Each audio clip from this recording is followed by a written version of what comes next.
በመጀመሪያ ደረጃ ትልቁ በህይወታችሁ ችግር እንዲፈጠር ትልቁ ምክንያቶች እናንተ ናችሁ። ምክንያቱም እንደማታገቡት እርግጠኛ የሆናችሁትን ሰው ጀስት በቃ ዝም ብላችሁ ሊሳተው በተለይ በዚህ ዘመን በጣም ከባድ ነው። እንደምታውቁት በዘመነ ሰማዕታት ሰማዕትነት ማለት ለክርስቶስ ደምን በማፍሰስ አጥንትን በመከስከስ ስጋን በመቁረስ ነው። በዚህ ዘመን ትልቁ ፈተና በነገራችን ላይ የኑፋቄ ፈተና ሳይሆን የመሲህ ፈተና ነው። እናም ክርስቲያን የሆኑ እህቶች ወንድሞች በዚህ ዘመን ራሳችንን አቅበን ከስጋዊ ፈቃድ ከዝሙት ራሳችንን አግልለን ለክርስቶስ ኢየሱስ ተገዝተን ምንኖር ከሆነ የዚህ ዘመን ሰማዕታት ነው። ምክንያቱም ቅድም እንዳልኳችሁ ወንጌል በህይወት ከሚሰበክባቸው መንገዶች ውስጥ አንዱ ምንድነው ብያችኋለሁ? ትዳር ነው። እና የትዳር ህይወትን ደግሞ ሰዎች በህይወት የክርስቶስን ቃል በህይወት እየኖሩ እየሰበኩ የሚኖሩበት ህይወት ነው። እናም በእጮኝነት ህይወት ላይ ሰዎች በጣም ሊጠነቀቁ ይገባል። እህቴ እንደማታገቢው እርግጠኛ ሆንሽውን ሰው በቃ ዝም ብሎ ናፍቀሽኛል ስላለሽ ብቻ ናፍቀኸኛል እያልሻት መልሽለት። ፕሊስ እባካችሁን እድሜያችሁን አትግደሉ፣ የዛንም ሰው ጊዜ አታባክኑ። በተመሳሳይ ወንድሜ አንተ እንደማታገባት ሊና እየነገረ በቃ እያወቀው ጀስት ዝም ብለህ ያልተሰማህን ፊሊንግ እንደተሰማ አድርገህ አትናገር። የእጮኝነት ጊዜ ላይ በጣም ልትጠነቀቁ ይገባል። በቃ ጎበዝ የሆናችሁ ክርስቲያኖች ወንድሞች ምን ማለት ነው? ስንዴውን ከእንክርዳድ የምትለዩበት ጊዜ ነው ማለት ነው። ሰርክላችሁ የምታጠቡበት ጊዜ ነው። ያ ካልሆነ ግን መኖ ልንገራችሁ ወይ በእጮኝነት ጊዜ መጨረሻው አካባቢ ላይ ወይም ደግሞ በትዳር ህይወት ላይ ችግር ይፈጠራል። ያ ነገር እንዳይፈጠር የእጮኝነት ጊዜ ላይ ያስፈልጋል። በእጮኝነት ህይወት ላይ ሰዎች ይቀራረጻሉ ብያችኋል። ለምሳሌ ወንድሜ አንተ እጮኛ አድርገህ ያስካተን ሴት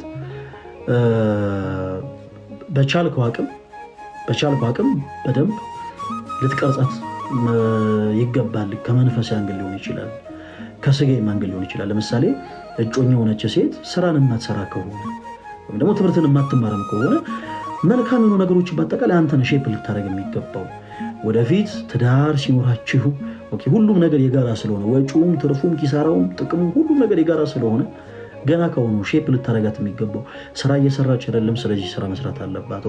ስራ መስራት አለባት ብለህ ብቻ ሀሳብ መስጠት ሳይሆን አሁን ላይ ስራ የላትም ስራ እንድትሰራ ምን ላደርግ ብለህ ደግሞ እሷን ማገዝ አለብህ ነው ባጭሩ። ትምህርት መማር ካለባት ትምህርት እንድትማር ሀሳብ መስጠት አለብህ፣ እንድትማር መጣር አለብህ እና ደግሞ ሌሎችም ወዘተረፈ። በተመሳሳይ በመንፈሳዊ ህይወትም ደግሞ እጮኛ አድርገህ ያስካት ሴት በመንፈሳዊ ህይወት ደካማ ከሆነች አንተ ያወቅከውን እውነት እንድታቂ ማድረግ ክርስቲያን ግዴታ አለብህ።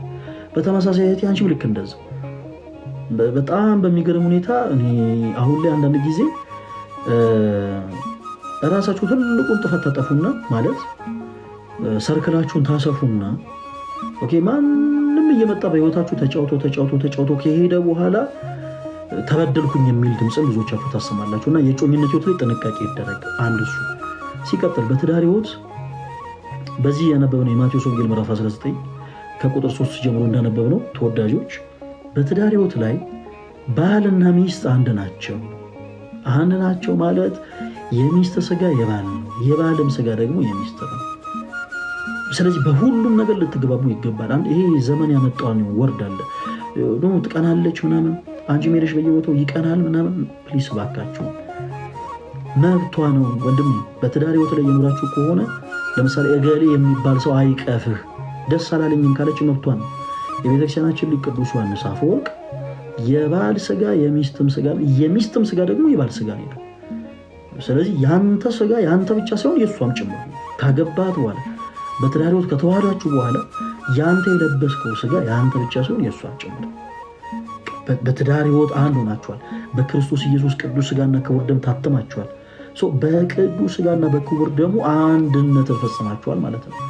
ያ የለበስከው ያንተ ስጋ ከዛ በኋላ ያንተ ብቻ አይደለም የእሷም ጭምር ነው። በተመሳሳይ እሷም የለበሰችው ስጋ ደግሞ አንቺም እህቴ የለበሽው ስጋ ያንቺ ብቻ ሳይሆን የባለቤትሽም ጭምር ነው። ስለዚህ ሰዎች ነው ገሌ የሚባል ሰው ሰላም የሚልበት መንገድ ደስ አላለኝም እና በቃ ነው አልፈልግም ካለ ልታዳምጩ ይገባል። ያንን ሀሳቡ ልትቀበል ይገባል። ይሄ ዘመን አመጣሽ የሆነ ነገር ፕሊስ አታደርጉ። ሌላ ደግሞ ማንሳት እንፈልገው ነገር ምንድነው? ገመና ሸፋኞች ነው። በጣም በዚህ ዘመን የሚያስጠላው ትልቁ ነገር በተለይ ጓደኛ የሆናችሁ ቶች ወንድሞች በዙሪያችሁ ያሉ በትዳር ህይወት የተጣመሩ ሰዎች መጥተው የትዳራቸውን ገመና ሲነግሯቸው ገስጿቸው። ወንድሜ አንተ ያገባ ሴት ሁሉ ነገር ነች። በሥርዓተ ቤተክርስቲያን ጥንዶች እጆቻቸውን ወንጌል ላይ አድርገው ነው በነገራችን ላይ ቃለ መሐላ የሚፈጽሙት። እኔ ገብረ ሕይወት ወለተ ማርያምን የሕግ ሚስት ሆነኝ ዘንድ ወድጄ ፈቅጄ ተቀብያታለሁ። ስለዚህም በህመሟና በሐዘኗ ጊዜ በድካሟና በችግሯ ጊዜ ከእርሷ ላልለይ ካጠገቧ ዋሉ በኦርቶዶክስ ቤት ጉባኤ ፊት ቃሌን በማላ እሰጣለሁ ብለን የምትመለው ያንቺን በተመሳሳይ ልክ እንደዚያው ነው የምትሚው። ስለዚህ በጣም እንዲህ አይነት በጣም በጣም በጣም ጥንቃቄ ያስፈልጋል። በጣም ትዳር ማለት ቅድም እንዳልኳችሁ ወንጌል በህይወት የሚሰበክበት ህይወት ነው። አንድ ናችሁ።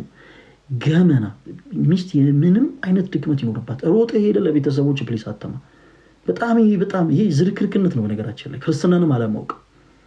ሚስት ችግር ካለባት በርህን ዝጋና ቁጭ አድርገ ነገራት። ካስከፈ አንተ ቅር ያለህንም ነገር ችግር የሆነባትንም ነገር እያንዳንዱን ነገር ንገራት። ሚስት ነች፣ ባለቤት ነች።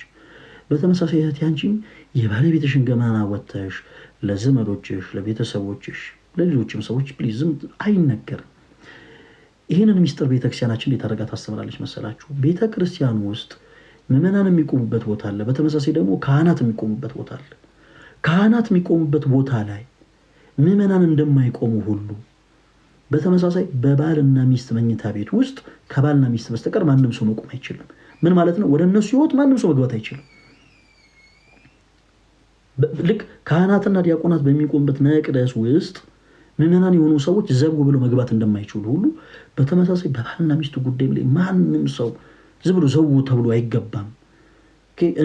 ያንን ማድረግ የለባችሁም። በተለይ በትዳር ህይወት ላይ ያላችሁ እህቶች ነው የፈለገ ይሁን በቤታችሁ ምንም አይነት ችግር ቢፈጠር በሮቻችሁን ዘግታችሁ ነው ልትወሩ የሚገባው እንጂ በፍጹም የቤታችሁን ገመና በአደባባይ ፕሊስ አታውጡት እባካችሁ። ሲቀጥል ግን በትዳር ህይወት ውስጥ ሰዎች በጣም በጣም ዊርድ በሆነ መልኩ በጣም ጥቃቅን በሆነ ነገር ፍቺን ይፈጽማሉ እና ይሄ በቤተ ክርስቲያን እንዴት ተደርጎ ይታያል ሲባል ፍጹም ስህተት ነው። ማንም ሰው ትዳሩን ያለ ዝሙት ምክንያት መፍታት አይችልም። በዚህ ቅድም ባነበብነው የመጽሐፍ ቅዱስ ክፍል ጌታችን መድኃኒታችን ኢየሱስ ክርስቶስ ያለ ዝሙት ምክንያት ሚስቱን የፈታ ሚስቱን አመንዝራ አድርጓታል ነው የሚለው።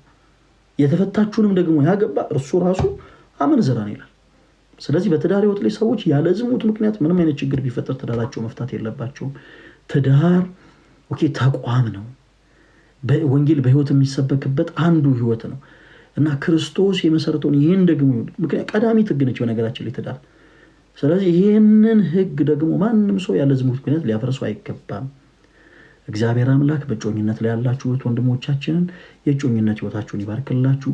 ትዳር ያላችሁ እህት ወንድሞቻችንን እግዚአብሔር አምላክ ትዳራችሁን የአብርሃምና የሳራን የይስሐቅና የረብቃን ትዳር እንደባረከ እናንተንም ትዳር ይባርክላችሁ። በዚህ ሰዓት ሁላችሁም ስፔሻሊ እጮኛ ሆናችሁ እህቶች ወንድሞች እባካችሁ ልክ በህይወታችሁ የሆነች ትንሽ ፈተና ስታጋጥማችሁ በጣም በጣም በጣም መስራት የሌለባችሁን ስጥ እባካችሁን አትስሩ ፕሊስ እባካችሁን።